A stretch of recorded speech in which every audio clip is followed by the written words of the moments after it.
The wind moved across the endless grasslands of Mongolia like a living spirit. It carried dust, it carried cold, it carried the sound of horses racing over the earth. In that wild land a boy named Temujin was born. Few people knew that this thin, hungry child would one day become the most feared conqueror in human history. The world would later know him as Genghis Khan. Temujin was born around the year 1162. His father was a tribal chief named Yusugei.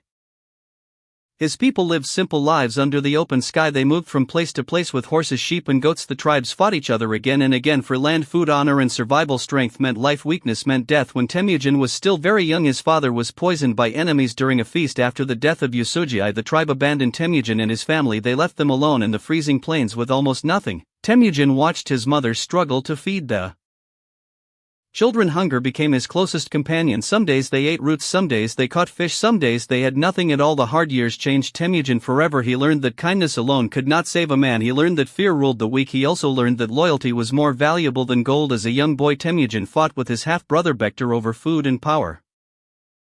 The fight ended in blood. Temujin killed Bektar with an arrow. It was a terrible moment, yet it showed the fire growing inside him. He refused to bow before anyone. One day enemies from another tribe captured Temujin. They placed a wooden collar around his neck and treated him like an animal. Guards watched him day and night. Many boys would have accepted defeat. Temujin did not. One dark night he escaped and hid in a river while enemies searched. Nearby a kind family protected him and helped him survive. Temujin never forgot those who showed loyalty to him. As he grew older, Temujin gathered friends and followers around him. Some were warriors, some were outcasts, some were poor men with nothing to lose. He treated them differently from the old tribal chiefs.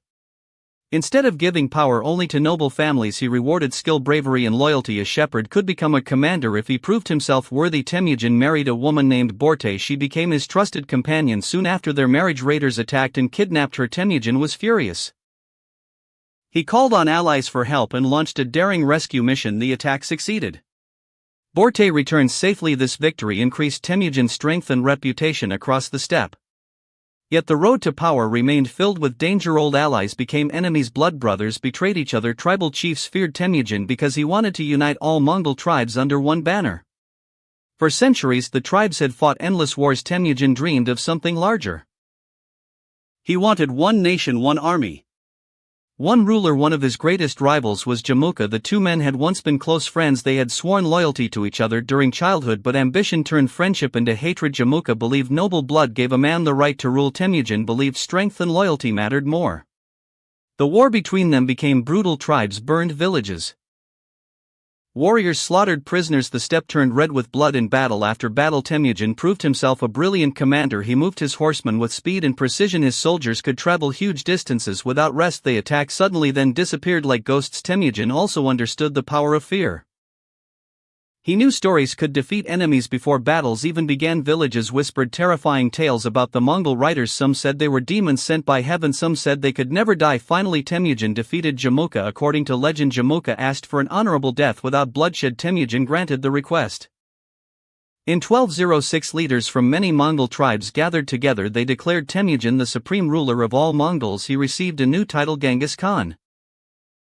Historians still debate the exact meaning of the title. Some say it meant universal ruler, others say oceanic ruler. Whatever the meaning, the world would never forget it. Now Genghis Khan began building an empire unlike any before. He reorganized the army into strict groups. 10 soldiers formed one unit, 10 units formed a larger group. Discipline became absolute. If one soldier ran from battle, the entire unit could be punished. Loyalty and obedience held the army together like iron chains. The Mongol warriors became masters of speed and terror. Each rider carried several horses. They could ride for days without stopping. They used powerful bows that could kill enemies from great distances. Their arrows flew like storms through the air. Enemies often broke before the Mongols even reached them. Genghis Khan also used spies and intelligence better than many kings of his age. Before attacking, he gathered information about roads, rivers, cities and armies. He studied his enemies carefully. Then he struck with terrifying force. His first major campaigns targeted nearby kingdoms in northern China. The Jin dynasty ruled wealthy cities protected by giant walls. Many believed the Mongols could never defeat them. The Chinese armies were huge. Their cities seemed impossible to conquer, but Genghis Khan adapted quickly. He captured engineers from defeated lands and forced them to build siege weapons. Giant catapults smashed city walls. Fire rained from the sky. Mongol horsemen surrounded cities and cut off supplies until hunger destroyed resistance. The battles in China were savage. Entire cities burned. Smoke covered the horizon for miles. Survivors spoke of rivers filled with bodies, yet the Mongols continued moving forward like an unstoppable storm.